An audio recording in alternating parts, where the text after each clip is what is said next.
excuse me, sorry about that. But to explore them from some regions that you maybe wouldn't expect these grapes to come from.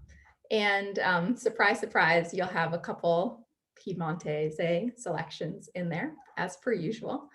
But I thought we'd just kind of go through each one by one. Of course, as per usual, please ask any questions and let's make this interactive and fun. So I'll start you all off with our first selection, which is the Guasseau. We have the vintage year 2019, which is a Saint Brie coming from Burgundy in France. Technically, this has been declassified. It doesn't say Bourgogne. The subregion is Côte d'Auxerre, which is basically like right outside of Burgundy. And this village of Saint Brie is actually just a little bit, I think, to the southwest of the village of Chablis. So I thought we'd start here with a region that is synonymous Burgundy with Chardonnay and Pinot Noir. When we think about Burgundy, those are usually the two grapes that come to mind. But what's really interesting about Burgundy is for whites, they do plant some other white varietals. One of the most traditional that you'd find in Burgundy is Aligote, which is typically you'll find it in kind of the central part of Burgundy. There's especially an appellation called Bouzeron, which is known for Aligote production. And there's a lot of really lovely Aligotes out there. They can have a little more suppleness to them and a little bit more texture, more akin to Chardonnay, but a little bit more neutral in terms of the aromatics and can make some really beautiful wines. But you do also find some small plantings of Sauvignon Blanc. And really the only place to find them is in the Saint Brie appellation, which is just outside of Chablis. It used to be technically within the Chablis appellation, but in the 19th century, after a phylloxera outbreak, it was actually barred from Chablis. And so it was declassified into the Côte d'Auxerre, which is a larger kind of general region outside of Burgundy. This is an area that I find really amazing because these Saint Brie wines showcase the fact that Sauvignon Blanc, when grown in these Kimmeridgian soils, which are these limestone-rich soils, which are basically fossilized oyster beds and seashell beds, it shows the same flintiness, the same freshness, the same minerality that you find in Sancerre, all the way over in the eastern part of the Loire. And if you were to look at a map too, you would actually notice that Sancerre is not so far away from Burgundy and not so far away from Chablis. So you find really similar qualities here, which is really exciting.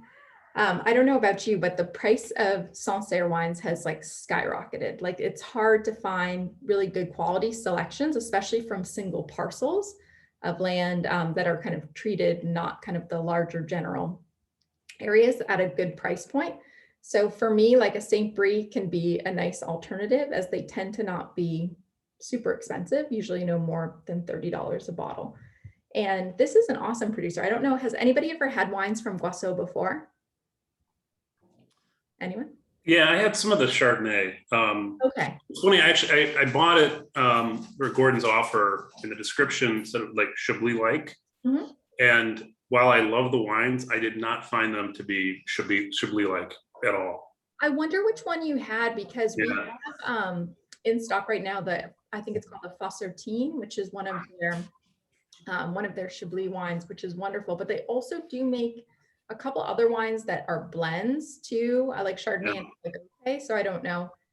Yeah, I don't remember either. I just remember looking at the label when I opened the CruBox and recognizing it. Yeah. I went back and looked and saw some of my notes, and I mean, it was delicious wine. It was just more to me Burgundian. It wasn't as kind of steely, mineral, crisp as at least the Chablis that I like. Yeah, cool. That makes sense. So Guasseau is owned by Jean Hugh and then his son Guillaume. And what's really cool about this winery is they're kind of known for being small production. This wine is only, I think, 2,500 cases produced, but they're really quality driven, which is a little bit harder to find. And they're one of the pioneers of like organic and biodynamic farming in Burgundy, which is really cool. And a little father-son team. Not only did they plant, once again, Sauvignon Blanc and Saint Brie, but they're known for a little Aligote that they make, and then a couple different styles of Chablis.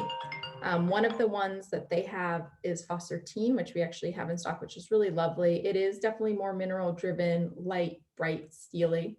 And then in some of their best vintages too, for all of their selections, they make what's called like a corpse de garde, which is like basically in the best years, they'll make a kind of reserved selection. And they actually make one for their St. Bries in select years as well. You'll see on the front of the label here, it says Exogyra virgula, which I think basically translates to the Kimmeridgian soils from which this wine comes from. And I don't know about for you or for the people who got to taste it, but for me, this definitely does kind of articulate some of the things that people love about Sancerre and about very cool climate Sauvignon Blanc. As you have just like this beautiful minerality that you even get on the nose here, and a lot of that kind of grapefruit and tart melon. And this wine is just so alive with energy when you taste it. It's so beautiful. This comes from, I think, 50% 15 to 40-year-old vines, 50% 10 to 15-year-old wines, so a mix of older and younger. And then it comes from 3 different separate parcels, aged for, I think, about 6 to 8 months, stainless steel, and aged on the lees. So a little lees contact gives it a little added texture, but overall super light and crisp. I know that Scott, I think, got to taste it, but I had paired this with a Basque Crudo, which is like, I think, a really lovely pairing here. Did you enjoy it, Scott? I did. In fact, I don't have any wine to drink tonight right now because I drank the whole bottle with it. It was awesome.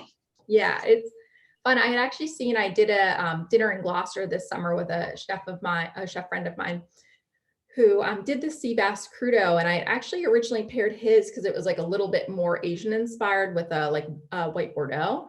But I thought with like kind of a leaner preparation, it would go really nicely with like more of that mineral driven Sauvignon Blanc. So I thought this would be fun. But of course here, like anything kind of herbaceous, lean for dishes, anything with like good acidity would go well here. This is just such a versatile wine. And definitely as we're getting a little bit into the cooler months, maybe it's a little bit of that warmer weather wine, but it's still so beautiful and just so elegant and not kind of as intense and like herbaceous as Sauvignon Blanc can get, definitely on the lighter side. Any thoughts, questions, feedback?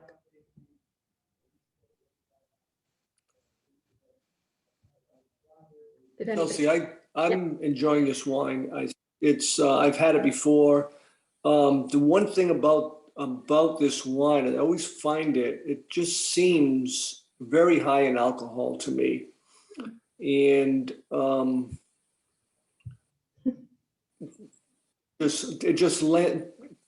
a wine is that high in alcohol, it just seems unbalanced a little bit. The flavors are delicious. It's just I can't get my mind off the alcohol that in the back of my throat that I feel. And on the finish, I get some of that alcohol coming off. That being said, I think the flavors of the wine are very good. I'm not a huge fan of Sauvignon Blanc from the New World with the, it's like grapefruit juice to me. The French Sauvignon Blancs are much more refined and subtle, and I enjoy that. But it's just the alcohol, and I, on the label, it's got a wide range of the 11 alcohol percentage, and I'm wondering, I don't know why they do that, but it was strange to me. A lot of these small producers will have like a range of alcohol, and sometimes they'll do that like so they don't have to reprint a label. It's just to save costs. So it's maybe a little ridiculous, as that is like a pretty wild. Things can really change from 11 to 14% for sure. But you'll see some of those, especially smaller producers, who will do that, and I think it's a cost saving measure. I would imagine this can't be too high in alcohol, even though this was maybe a little bit of a warmer vintage. But I do say like I can get a little bit of that too, especially since I have this now more at like room temperature. You can taste like a subtle, like a little bit of the alcohol subtly for sure. And I think too, with this being such a light and delicate wine, it'd just be so easy for that to come through anyway. So that's an interesting point. I notice you have suggested serving temperature at 40 degrees, which is pretty cold. That's just me though. I really like that I think would help. Yeah. I just having it that cold would help get rid of that high alcohol to me. And the one I have, the glass I have right now is not 40 degrees. It's closer to room temperature. That makes sense. Or at least basement temperature. That makes sense for sure. Thank you for that. So I'll say too, just if anybody ever encounters St. Brie wines, next, once again, you'll see the St. Brie appellation on the label. You really can't have anything else planted in St. Brie besides Sauvignon Blanc, except for there are some producers that do have a little Sauvignon Gris, which think about it as like Pinot Gris to Pinot Blanc, it's just a mutation of the Sauvignon Blanc grape. I don't know if anybody's had Sauvignon Gris here. It's kind of harder to find. I've actually had it from Chile, where I've found a couple iterations of it, strangely enough.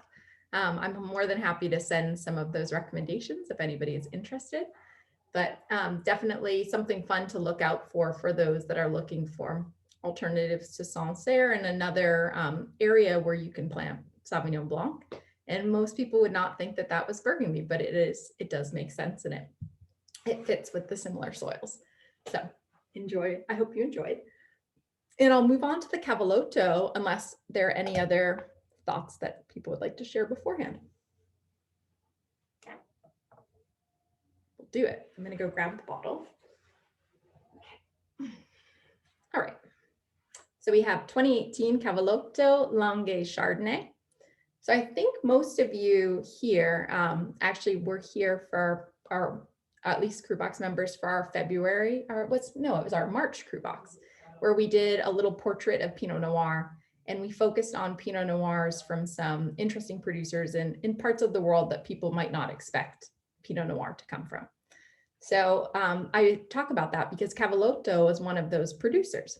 And we actually featured in, I think, the March CruBox their Pinner, Pinot Nero, which was basically a Pinot Noir that was vinified as a white wine, but maybe with a little subtle skin contact, as you might remember that beautiful kind of very subtle rose gold color.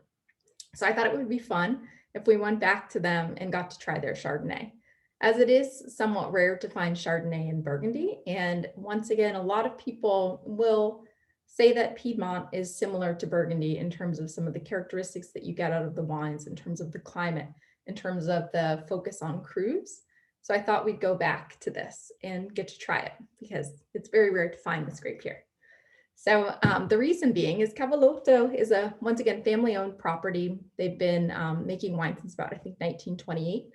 And they're most well known for having 2 crus in Barolo, and most well known for their Barolo wine production. Their crus are in Brico Boscis and Vignolo. And the Nebbiolo grape, which is of course the grape of Barolo, thrives most in these south-facing slopes. So they had a little land right in between these 2 crus that was north-facing and northeast facing. And so they couldn't plant Nebbiolo there because it wouldn't do well. They used to have hazelnut, I guess, vineyards that thrive there, but that wasn't as commercial a crop. So they actually found like clones that were brought over from Champagne in, I think, about 1972. They brought Chardonnay and Pinot Noir and planted them in these vineyards. They're once again northeast facing vineyards. The soils there are mostly like sandy and like clay-based soils. And it's actually like a really perfect territory for both Chardonnay and Pinot Noir. And they've been quite successful with these wines here. So we have their 2018 Chardonnay. The 2018 vintage overall for them was like, it's an interesting year. Overall, the weather was pretty good, but there was some really challenging pockets that they had of rain, some cooler temperatures. So I think that the vintage wasn't ideal, but harvest was perfect.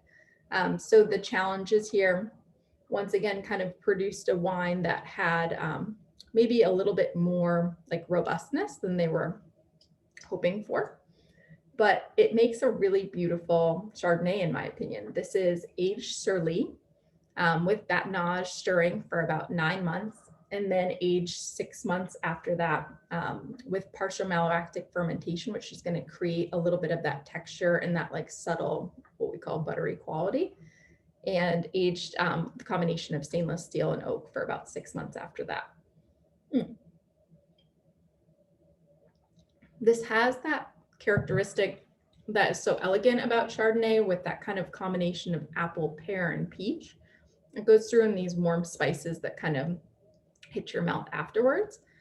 I must say, when I had initially tasted it, I thought it felt like much bolder to me than what I anticipated from like a Piemontese Chardonnay. I'm so used to a lot of like the Piemontese whites being stainless steel aged and not having any barrel contact, and the mallow too kind of threw me off a little bit.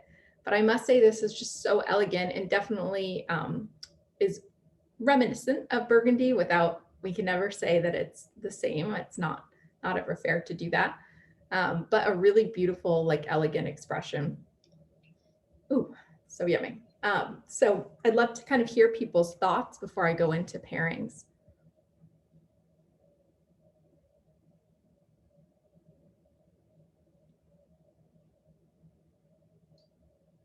Anyone?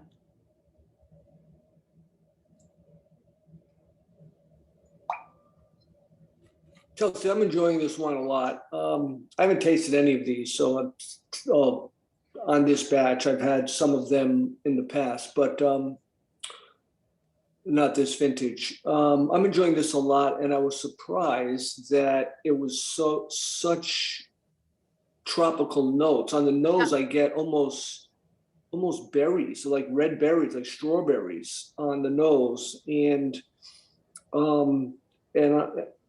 when I drank it, when I tasted it, it was I was surprised that it was so tropical.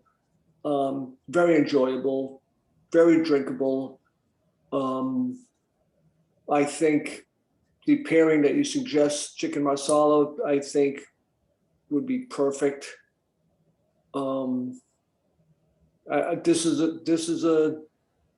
a very nice wine, and again, most of when I say a nice wine, most of it is predicated on the obvious cost factor. You know, this CruBox, we're not drinking $200 bottles of wine. So the cost of this wine, it is very nice, very nice. Yeah, I think that this is, once again, I'd have to double check the retail price of this. I would imagine it's about 30 or so. I can double check that for you afterwards. But I just think it's very well made, and like it's interesting too. So just to talk a little bit about Chardonnay in Italy, you know, overall, I tend to have a lot of issues sometimes with non-Indigenous grape varietals planted in Italy. It's like kind of a lot for me. And usually I'm not at all like on board with it because it's been really bastardized over the years. Especially I visited Sicily a couple years ago, and it was interesting. I stayed at Planeta, one of the estates there that has vineyards kind of all throughout Sicily. And they actually became most well known through like their plantings of Chardonnay and Merlot over like their indigenous varietals such as Griot and Nero d'Avola. And it was always interesting to me because I was like, I think their Chardonnay for me is one of the worst wines that they make, because like Chardonnay is such an ubiquitous grape varietal, and when it's great, it's great, and when it's not, you know, there's better things out there, right? But it's interesting overall. Italy has started to plant Chardonnay kind of all throughout, and there's been places where it's been successful and a lot of places where it has not. And it is somewhat rare to find it in Piedmont. You definitely find it a little bit more in Lombardy, where it's used a lot of times for like the sparkling wine production in Franciacorta. And then you have started to see some producers planting Pinot Noir and Chardonnay for sparkling wine starting to be created in Piedmont as well, especially with like Contratto and estates to that caliber. But overall, I'm not always going to be very supportive of it in Italy, because sometimes I don't think it's treated with like the respect that it deserves. And sometimes when it is, it's just incredibly expensive. So this is a really nice kind of in between where I feel like it like has an interesting story to it, and it was planted there for a purpose. And it's also interesting too that they're able to use vineyards that, you know, they couldn't have dedicated to Nebbiolo, obviously the most prized varietal, and they can dedicate them to two other grape varietals that have amazing history. So that makes me happy, and I'm supportive of it, even though I wouldn't normally be. In terms of pairings, I had mentioned I thought it would go up nicely with the chicken marsala and mushrooms. Sometimes I really like to have Chardonnay with some of those more kind of savory dishes, especially things that have like mushrooms in it. But also too, in terms of pairings, there's so much that you could do here. You could do this with, once again, like even like a steak tartare, tuna tartare, like any type of like kind of heftier tartare dish along those lines. But I think this could also go well with like a salmon with a heavier preparation or grilled preparation. This could go really nicely with like a variety of fresh cheeses, and of course with like anything probably that involves pancetta and pasta would be very exciting for like a more white sauce based dish. It would be really yummy. But this has been the Cavallotto I've always loved. I've always been a fan. I don't know if anybody here has gotten to try some of their Barolos. They're really exquisite wines, and I'm always happy to kind of lead you on the path. But I really actually have been quite enamored with the Pinot Nero when we had that in March, and once again with this wine. It's really good. So it's nice to see. Any thoughts, feedback, things you'd like to share before we move on to the next? Let's do it. Amazing. Let me grab the next bottle. Gosh. Amazing. Okay. So we have next 2017 GD Byra Pinot Nero from the Longue. So we kind of like stayed in Piedmont here. I know that you got to try the Pinot Nero in March, but you tried it, of course, in like a white vinification. So I thought it was important to explore an iteration of Pinot Noir in Italy. And I'll say similar to Chardonnay, you can find Pinot Noir or Pinot Nero planted all around Italy. I find very rarely I actually enjoy it from Italy. And once again, it's because I love Pinot Noir so much. It's such a wonderful grape. But like when you have a subpar Pinot Noir, to me, it's just such a waste. Like it's just boring. There's not much to it. There's not much body, and it's usually not inexpensive. So it's just a little frustrating. I'd say when you typically think about Pinot Noir in Italy, I tend to think of Northeastern Italy, especially like in the Alto Adige, where you find it most traditionally. So whether it's like producers like Tiefenbrunner or Abbazia di Novicella, they have really nice little Pinot Neros that they make, but they're light and kind of like a little like herbaceous and like kind of spice driven, and they're simple. Like, I wouldn't say that they're like knockout wines by any means. So I haven't like really ever had a Pinot Noir from Italy that knocked my socks off. And we've always been like huge fans at Gordon's of GD Byra. I've always thought their wines are pretty amazing all throughout. Like if you come into the stores, like we usually have a good like at least 6 or 7 selections from them, but they make, to double check, I think that they make around 15, 16 at least different wines. Like, and they're always kind of switching things up and doing different things. And what I love about them is they're traditionalists as a family. They're always focused on a lot of the indigenous varietals, making amazing Barolo, straight Longue Nebbiolo, Dolcetto Barbera. But then they're also like experimenting with things too. An example of that is they're actually, I think we're one of the first producers to work with Riesling. So they make a dry Riesling out of Piedmont. If you haven't tried it before, it's quite lovely actually. And I think we carry it at the store and on the website as well. But their Pinot Nero is actually something that I hadn't gotten to try until somewhat recently. And I visited the estate a while back when I was in Piedmont, and it's just the nicest family ever. For anybody that's ever going to be traveling back to Piedmont anytime soon, please let me know. Like, you need to go to GD Byra if you haven't already. It's amazing. Literally, their winery is like kind of mirrored after a chapel, and they have these beautiful like stained glass windows that they created, and it's like really like a religious experience being there, and they're so nice, and the wines are so interesting. The story behind their Pinot Nero is that Aldo Byra, who's the original proprietor, he wanted to plant Nebbiolo at a higher elevation than what was mandated. And the like DOCG was like, we're not going to let you do that. And so he had some space at the top of his Barolo Cru Brico de Viole. And so he wanted to plant something there. And so he had some clippings of Pinot Noir.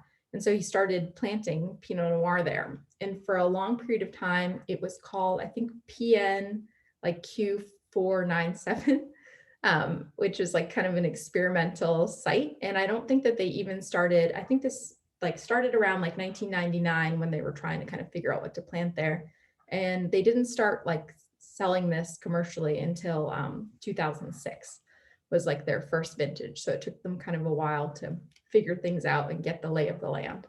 But they felt like that Pinot Noir, similar to Nebbiolo, really showcases like the terroir. It really showcases the sense of place.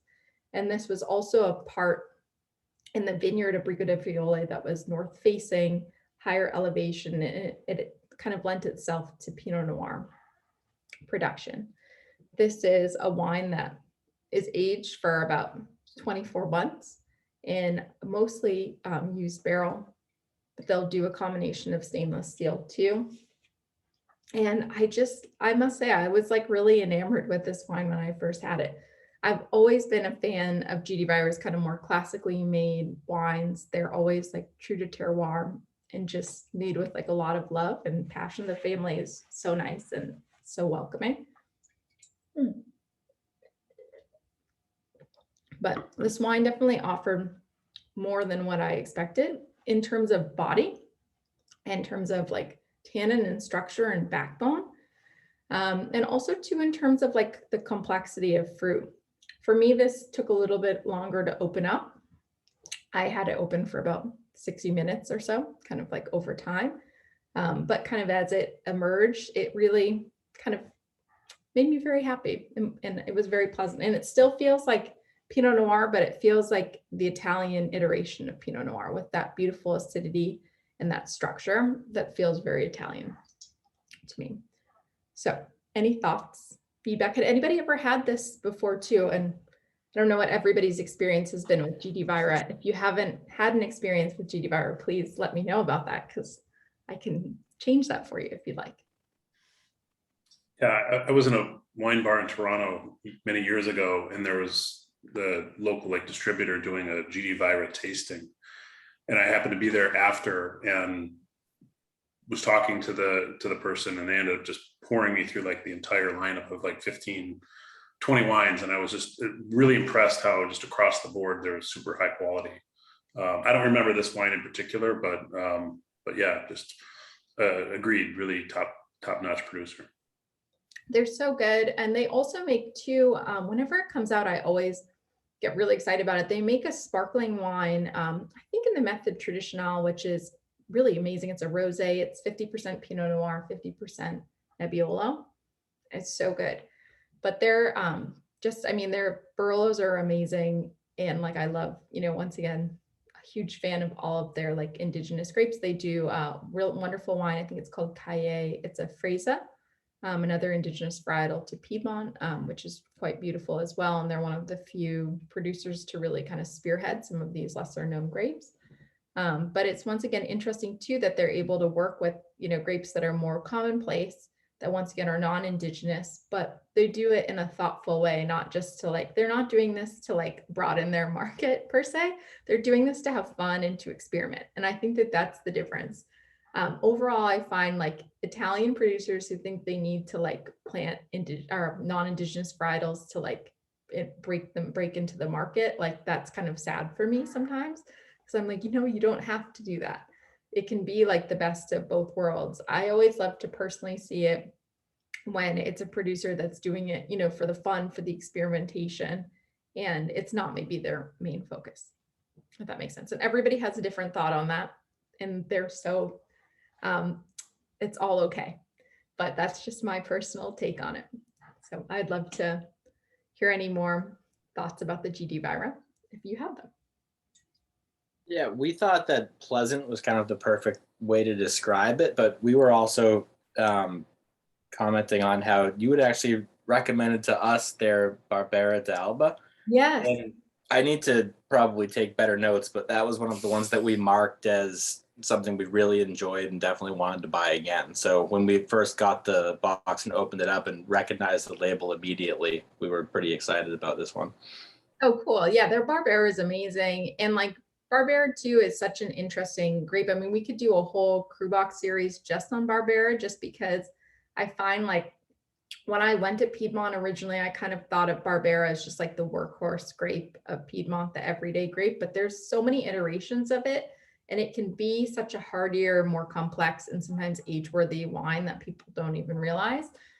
So I'm glad you enjoyed their Barbera d'Alba is lovely, and I think they do a Barbera d'Asti too.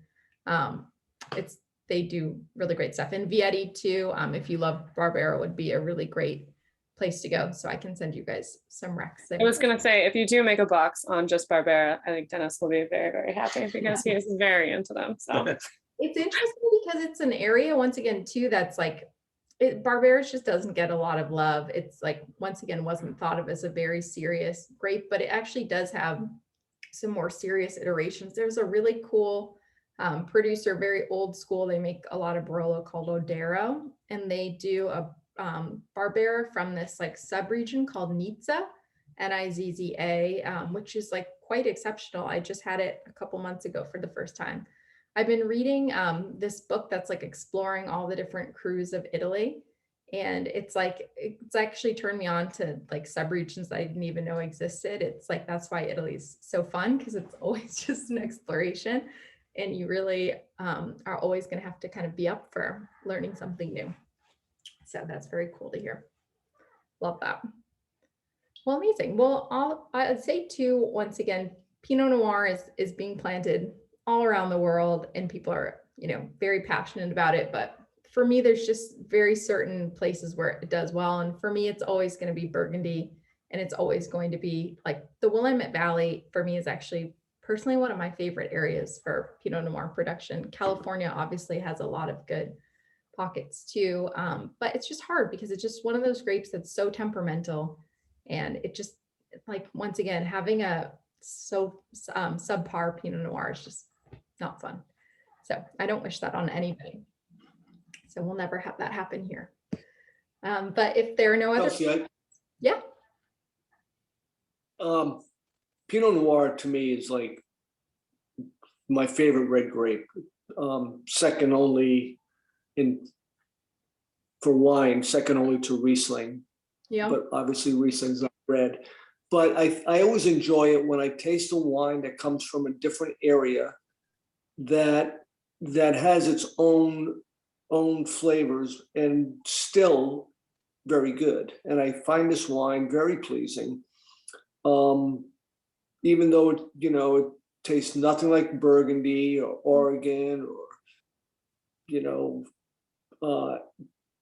New Zealand or Australia, it doesn't taste anything like any of those, but it's got its own flavors and its own style. And I think that's what I like about wine. When you taste a grape that from a different area and it's delicious. I've been drinking lately some Hungarian Cab Franc, How's which that? is absolutely, there's a lot of delicious Hungarian Cab Franc, but you would not, who ever heard of it? That's amazing. And it's just, it tastes nothing like French Cab Franc or California Cab Franc, tastes nothing like that, but it's delicious on its own. And I enjoy that. That's one of the things I enjoy about wine. The terroir makes the wine, I think, and it's different wherever you go. And if you can make a good one someplace that you don't expect, I think that's a great thing. I agree with that 100%. That makes perfect sense. I'll also say just to finish off my little notes about GD Vira. The pairing for this that I suggested was an eggplant focaccia with ricotta and olives, which I thought would be fun. I mean, I'm always a fan of anything kind of Italian inspired with an Italian influenced Pinot Noir. But once again, I think like some more savory elements here would be nice, but there's just so many different pairings that we could do here. So I'm glad you guys got to enjoy it and try something a little unique from GD Vira. But I'll go into the next and last wine. If you guys are ready, let me just grab it. I have a smaller desk now, so I can't fit all the bottles at once without worrying about breaking them. We wouldn't want that to happen. So, okay. The last wine I feel like it's still on topic, but you could argue with me a little bit here and I'd be totally okay with it. So I recognize we have Garnacha from Spain, which is not like a groundbreaking thing by any means. But I guess what we're just trying to do here is showcase the fact that Garnacha or Grenache can have very different iterations. And I think when we think about this grape, the most common areas that we think about are Grenache from southern France, especially in Châteauneuf-du-Pape, in the southern Rhone. And then we think about Garnacha, and where I think about Garnacha most is being a blending varietal of Rioja. And I think about it as being one of the principal varietals too in like Priorat, Lanson.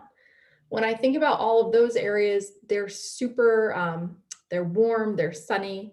There's just a lot of heat coming down, and definitely Garnacha or Grenache is a grape that really is a heat-seeking varietal.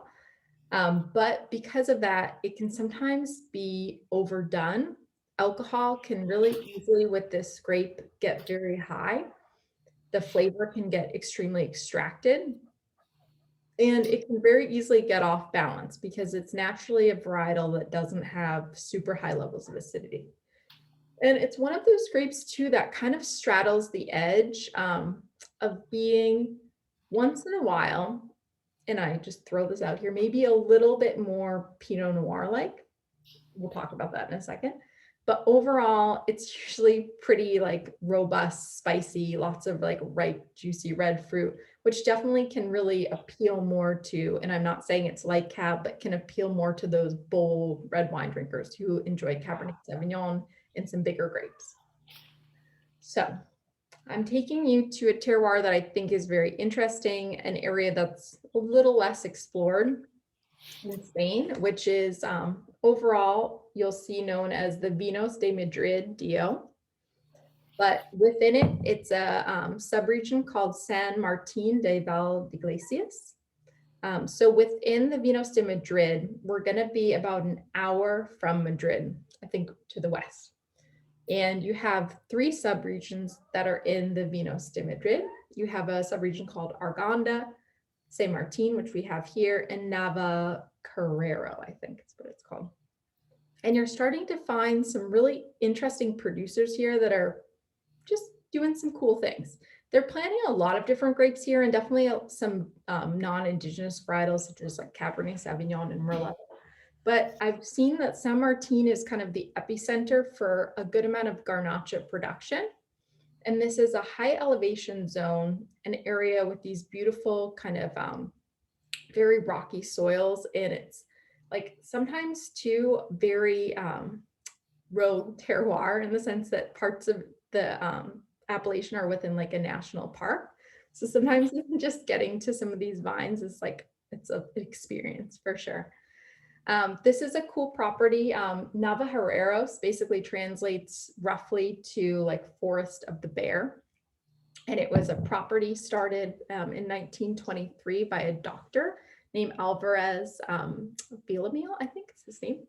And now it's a property that's been taken over by his great-grandchildren, Juan and Santiago, who've started kind of working the land themselves. And it's mostly dedicated to Garnacha production here. The wines overall are the wines for this specific selection. The Navajarreros Garnacha de Berna Beleva is coming from 40 to 80-year-old vines, so vines that have been on the property since they planted them. And for me, this is just a really elegant expression of Garnacha. It still has weight to it, but it's a little cooler here at night. It's 14.5 in terms of alcohol, but I think it's really well balanced overall. And it doesn't have as much of the kind of intense, powerful ripe red fruit that you find out of Garnacha. You find for me a lot more of that kind of the licorice, the like incense backbone, and more of those like spiced like black fruits that come through. And it's just incredibly elegant, which I didn't particularly expect from, you don't always expect that from Garnacha. Sometimes in certain instances, this grape can really take on freshness. It can have more acidity. It can be in balance.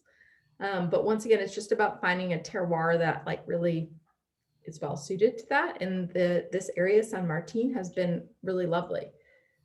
This is definitely one of the top producers here. Navajoreros from Bernabeleva is imported by Rare Wine. They have a really great Spanish selection overall, really great wines from Spain, Portugal, and Italy overall. But there's another producer in the area that's also really well known, especially by a lot of the young kids out there, called Commando G, which is really, really great Garnacha wines from the area too. Also made kind of more akin to Burgundy in the sense that they focus on like the different vineyards, single vineyards or crus. So they're kind of trying to like elevate the area and focus more in on single vineyard sites, which is really cool. And I think that like the more kind of we see producers coming out of this area, the more interesting the wines will be. So would love to kind of hear some thoughts. I had originally, I think, recommended to do this with like a pulled pork sandwich. I think anything with like barbecue for me, like really always responds very well to garnacha, like smoked or kind of grilled, whether it's like heavier vegetable dishes or like meat. I think it's very exciting with this. So Chelsea, we got lazy and we ordered Blue Ribbon barbecue, Love it. and I think it pairs very nicely. Yeah, it's really good suggestion. I think after half an hour of sitting out, it's opened up quite a bit. I get a lot of tobacco, Yes. caramelized onion. You know, it's really sunny flavors. It's a really sunburned version of ganache. There's not a lot of fruit. It's not fruit forward at all, which is what I normally expect. That's some great feedback. It's funny. I was like sadly watching last night. We had a very rough Boston sports day. I know. I was like up on I just moved to a new apartment and we have like on our roof we have like a television, so I was watching the depressing Red Sox game. And like I must say, in between like just being depressed about the state of New England sports, I was just thinking to myself, wow, this wine like is giving me a lot more. Every single sip, it was just opening up in the glass and it was just so lovely. It had some really contemplative moments that I was really down for. So that's cool. I love that you had the experience with the Blue Ribbon barbecue. That's always such a good choice. And definitely, I loved some of your thoughts on some of those tasting notes. This is just like has these really beautiful, elegant qualities that come out that you just don't really always expect from Garnacha. So I think that that's kind of what made it fun and unique to me and so different. If you tried this alongside like a Pura or a more Garnacha focused Rioja, it's a very different experience. And I mean, than the the story now about the name and the forest of the bears just has me fascinated. Yeah. Yes, I know. It's interesting. I guess when like some people had first like discovered some of these vineyards, there were cave drawings of bears around. So that's kind of like where the name originated from, but it's a beautiful name and a fun little label, definitely. But these are really great wines, and they make some single like vineyard wines as well too as the next steps up. This is a combination of a couple different sites. Once again, it's so interesting. Like we sometimes just think about some of these single vineyard focuses with, specific grape varietals such as Nebbiolo, Sangiovese, Pinot Noir. But, Garnacha has, we know it from Chateauneuf-du-Pape, we know it from different iterations, but sometimes nice to see it 100% on its own and standing on its own 2 feet and like, I think a more serious iteration, which is great. Yeah, I love the varietal styles, with a single grape, just because, it's great. It's of course, the blends are wonderful, and they're the culmination of many, decades or centuries of experience. But No. you're first starting to learn about wine. I think it's really actually very helpful to have 10 or 20 variations on the same grape. Yes, I think Different winemakers and different styles, and then because at the end of that you say, oh, now I know what this grape tastes like. I know what it can do. I know where it goes, and when I see it in a blend, then I'll actually sort of recognize that component. I agree. I honestly think it's honestly so helpful to start to get to know these grape varietals and like what they're all about, especially in the different iterations depending on like where they're planted. So that's why it's fun to do, like especially when we're able to do some of these side by sides as well, because then you can really start to like know what, some of those qualities are that make that grape interesting and make it unique. So it is so important, and it's fun to get to know them, but it's also fun to see how they can change and shape depending on where they're planted and grown. And that's at the end of the day what this is all about, is you still feel like you're drinking Garnacha, you still feel like you're drinking Pinot Noir, but it tastes a little bit different than like what you experience in some of the other classic regions, and that's part of the fun. So that's CruBox when it comes down to it. That's terroir. It's part of the terroir. Well, I hope that everybody enjoyed some of these selections. Once again, we're always trying to play around with some different things. For next month, we'll have, once again, the Louis Dresner wines, which I think will be really fun. For those of you who haven't tried or maybe didn't think about like some of the Louis Dresner wines, when you flip around these, like once again, flip around the bottles, a lot of times you'll see the importer, and Louis Dresner is just an importer.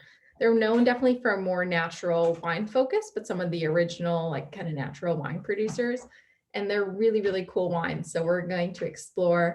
We'll have some Chenin Blanc in the mix. We'll have some really fun different things. So I'll also follow up too at the end of the week, just information about October's CruBox, and then also to just kind of getting a handle on how people feel about some in-person things versus doing digital. Once again, happy to do it all, but just want to make sure that we're having experiences that, make people happy, bring people together, and do it in a way that's thoughtful and meaningful for all.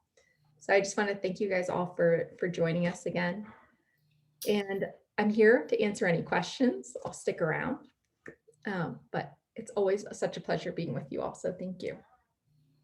Thank you. Thank you, Thank Chelsea. you. Dennis was in the other room when you mentioned the in-person, and we are both very excited about that. So I'm down for that 100%. Cool. Awesome. Wonderful. Well, thank you guys. Enjoy your wine.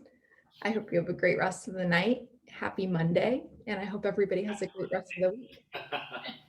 All right. All right. Awesome. Thank you, Chelsea.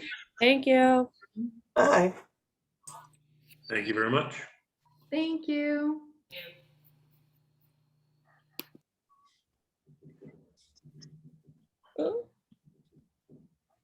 How's everything going, Scott? Great. How are you? So good. Things are great. Things Yeah. are good. I think in person would be great. I think so too. I like just was a little hesitant for a while, but so I have I just moved into a new place that's like right near like Fenway Park, and it has easy parking, and like I have a event space that I can use right next door, which has a big tasting table, and it's huge. So I was just thinking about doing light snacks and like, little appetizers, and then doing like maybe 2 different bookings of times for people. We could do like a 5:30 to 7, a 7:30 to 9, depending on what people want, and go from there. And then from there too, I might kind of increase it to doing more experiential things too, with like pairings and more, a little more elaborate. But I think it would at least be really fun to take some of the themes and like, expand on them a little bit more, because I think that's what people are interested in too, is, Yeah, absolutely. I think generally speaking, we have been, I say we, me and my family, relatively conservative about, emerging back into the real world. But Yeah. I think people are like, to the point of, particularly people that, vaccinated, and, obviously there's a recent spike with the Delta variant, but people are like, we've got to just get back to like living our lives type of. Yeah. Too, of just making them small, like maybe limiting it to 10 per group, like, we can keep it like focused, just to see kind of how that works for everybody. Because I don't want to like, the space I can host it can easily host like 50, 60 people. It's a large space. Yeah. It has a tasting table like at the end. That's a really comfy place, like that we can sit and all talk about the wines. Yeah. It'll just be like a fun way too, to just like start like a little bit more of a wine community, because there's so many people that want to do this. But I've just been, kind of hesitant about like not wanting to jump in or be like irresponsible about it. And But at the same time, if Yeah. we're vaccinated, should we just kind of take a little step and try it out?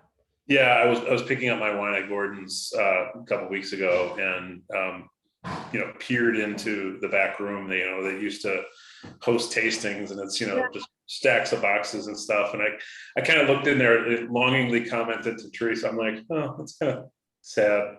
Like, I hope to be back in there someday, tasting wine. And Teresa and other people, like us too. It's like everyone's like excited for that. So yeah.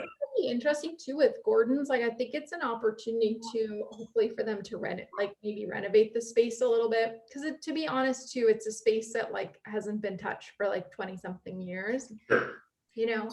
And it's interesting. I mean, I've been finding at the store, like there, like obviously are people who want to do experiences there, but we're so maxed out in terms of space there. Like, there's not like really any space for anything. So I think David's trying to renovate the Il Capriccio space, and we have like some ideas of like how we might want to use that, but that will take like a little while to get to a place, I think.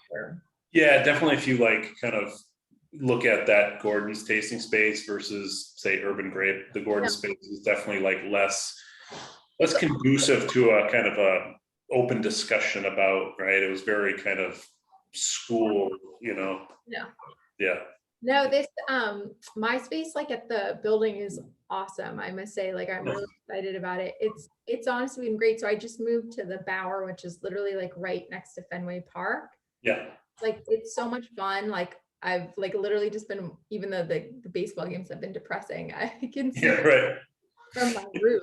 It's funny, after you said that, I keep forgetting that there's like a wild card race happening, and I'm just looking at the next 6 games that the Red Sox have on their schedule versus the Yankees, and I think we definitely have an easier schedule, for the next week than they do. So even we keep on saying that, but I'm like, I don't even know. Like, I don't know that. Just like it's funny. I feel like I was like a fair weather baseball fan. I've always been like a really big Pats fan, and I was a little fair weather with like this season. And I think just like now being right next to Fenway, I've gotten like really called again, and I'm kind of bummed out at it. Matt, it was so funny. Matt and I went to the Red Sox game on Friday night.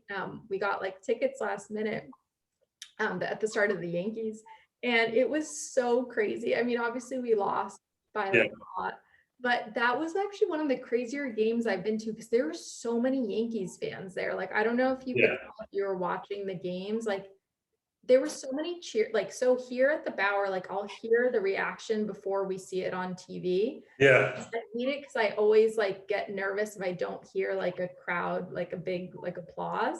So then I'll be like, well, we didn't like get a score or nothing happened. And there would be a lot of times over the weekend where I think that like we like hit a home run or something happened, and it was actually the Yankees. And so to confirm that for you, a good friend of mine here who's not a wine drinker, his wife is like best friends with John Henry's wife. Oh yeah. So he was at the game Friday night in John Henry's seats. Nice. Like right next to the dugout, and A-Rod was like two seats down from him. So what's that? He was commentating over the weekend with David Ortiz. Oh, was he? Yeah. So that confirmed, like, that's how big of a game it was, and how many people are, showing up for that game. There were so many Yankees fans. It was crazy. We actually were sitting right next to this Yankees fan who, like, he was wearing like this jersey that was like a nondescript thing, and then all of a sudden he ripped it off, and it was like a Yankees shirt underneath, because he didn't want to like tell people at first until he had like a couple of beers. And he ended up getting kicked out and taken out by the police because he was he was like egging people on. Like, honestly, like I've never seen it. We were sitting behind third base, but we were like in the like epicenter of the Yankee fan club, because Yankees fans were just getting so angry at like other Red Sox fans, and they were winning at that point by like 6 runs or so. I was just like, I don't understand why you're angry. One of the wilder experiences I've had at Fenway. Surreal. That's awesome. Great stuff. Good old Boston. We're all figuring it out. We're figuring out sports life. So one request for you. I was looking at Gord's website when we were talking. It looks like you have maybe a dozen GD Viro offerings. Obviously several Brolos, and could you maybe put me together, a case or whatever of that or the subset that you think I would be great to like. I love the phrase Riesling, sounds amazing. Yeah, it's really On the Barolo front, so the obviously more expensive ones, I particularly would be interested in like tasting a bunch of Barolos from the same vintage. Looks like there's a lot of 17s. I'll check because 17s just came out. Yeah. So we should have that as well. Yeah, I'll put together a little selection and send it out to you, and you can let me know if it looks good. Yeah, that'd be So great. much fun. There's like so much fun stuff to explore there. So that will be like personally Yeah. for me. And it's, well, I don't know. So we just brought on a new guy for our DTX store, because I don't know if you met Jack, remember Jack Morey, who was running like our DTX wine program. Yep. He moved to New York in July because his partner got a job there, like as a doctor. Okay. So we brought on like a new wine manager for DTX, and it's a guy named Michael Burns who used to run the wine program at Italy. So Okay. Italian wine Right. DTX is amazing, and he's actually visiting GD Viro. He's going to Piedmont next week, and he's going on a tour there. So I'm very jealous and excited. Good for him. Yeah, it should be nice. They're Yeah. they're like the nicest family. It's just like visiting there was just a wonderful experience. They're so Really? That's great. I was just looking. I don't have it in possession yet, but I have a 73 Cavallotto Barolo. Oh, nice. Inbound. Oh no, I drank it. Looks like. Oh yeah, I drank it already. Sorry. Disregard. I was thinking it was still inbound, and that I could like maybe bring it to if you do it. I assume that with your tasting room that there's no reason people couldn't actually bring some bottles to it. You want. That's the fun thing. It's like really easy. Like I think it will be a nice thing because people can, bring some things. And like I think too, I'm looking at also setting up, and this can tie in with CruBox, but it can also be a thing. I like to set up some more thematic tastings too, that kind of might even be a little higher end than some of the CruBox focuses too. That we can explore some other different topics. And I think that this might be a good thing because, I've always I've always struggled to find like a good space that can work well. Yeah. It's like parking that like is accessible to people, just because our stores don't really have that like space right now that like isn't just, we might be able to start doing some things at the DTX store if we closed it. Right. Even so, like the parking there can be really challenging for people. Yeah. And at least like, even though I'm in Boston, it's like right off of the highway type situation. Right. And it's fun parking. So that I'm like relatively obsessed with like old Barolo, and from not even particularly expensive. Chambers Street, New York is, they kind of, they buy all the old sellers, and I've never had a bad bottle, obviously some of it's past its prime. What's that? They do a great job. Yeah. Awesome. Well, fun.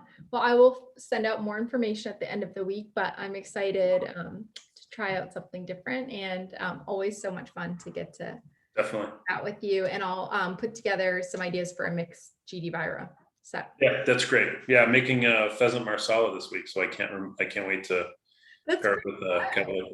Yeah. Oh my gosh, that's gonna be so cool. Have you made it before? What's that? Have you made it before?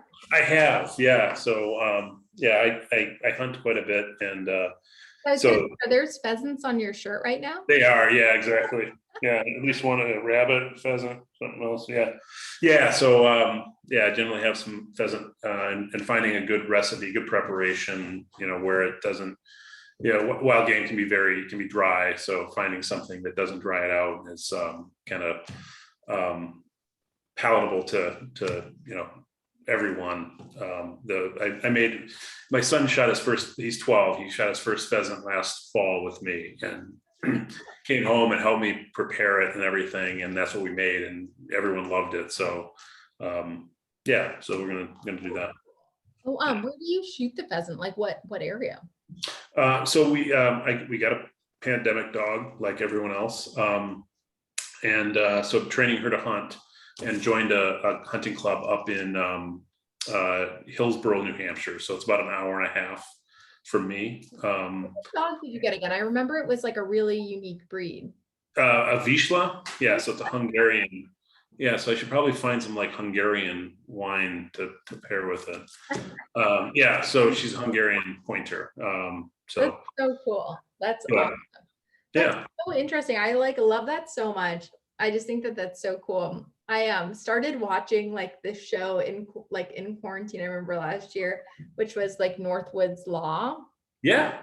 Which I like love so much because like it's funny, I actually grew up mainly a vegetarian, so like hunting for me, I was just kind of like, right. But that being said, I think it's so amazing, and I honestly like just respect people so much who like, like work to like or actually know where their food comes from if they're like making their food. I think that's like the coolest thing ever, and I think that's amazing. That's so cool. Even like non-wild, I don't know. I love to cook, as you know, but like, I even like for the past several years, we haven't eaten any poultry other than like local. I go to local farms and buy all of our chickens whole, break them down, make stock, so, that's it. And there's a farm, a coworker of mine has a house down in Westport, Mass, has a friend that raises lambs, and I buy a lamb from her every year and butcher it myself. And I haven't, I butchered a pig years ago. I've been planning on doing one this fall, but I don't know if that's going to happen. Like other than like beef, for the most part, I try to buy locally from farms, and use the whole animal, make stock, kind of do everything. And it's challenging, and I create a lot of work for myself. And my wife always jokes, there's sometimes on the weekend at Sunday at 5 o'clock, and I'm like, why did I bite off more than I can chew, more often than not. But it's fun, and it's I respect vegetarians. I am not a vegetarian, but like if I'm gonna like buy something, I use every last kind of scrap of it. That's kind of very important to me, and kind of passing that on to my son, and hopefully my daughter someday too, if she's interested. So yeah. So cool. It's funny because like I kind of grew up a vegetarian, but I started eating meat when I like got into the wine business, because I was like, I felt really badly like offering pairings to people if I didn't know what it tasted like. Yeah. I do dabble in it from time to time, but like, especially if I'm going over someone's home, or like, especially when I'm traveling too, like I'll always try things. And I think it's more just about like the portion size and like preparation. Like for me, like personally, I'm just not really interested in just like a huge slab of like meat, like in front of me. It's more just like things that are like, I don't know, just integrated with other things that are like good textures and like well cooked. Right. It's just but it's fun. It's been fun to like explore it too, and like do it in a way that like, I do eat vegetarianly most of the time, but that being said, like it's definitely fun. Yeah, absolutely. It's so cool. I mean, no matter what, I'm always going to try something from someone who like put the effort in, like especially for it. Yeah. Never turn that down. So that's so cool. I hope that goes really well. That sounds amazing. Yeah, I'm excited for it. Awesome, Scott. Well, this is so much fun to talk to you as always. You too. Together, and hopefully we'll see each other in person in October. Sounds great, Chelsea. Take care. Cool. All right, bye.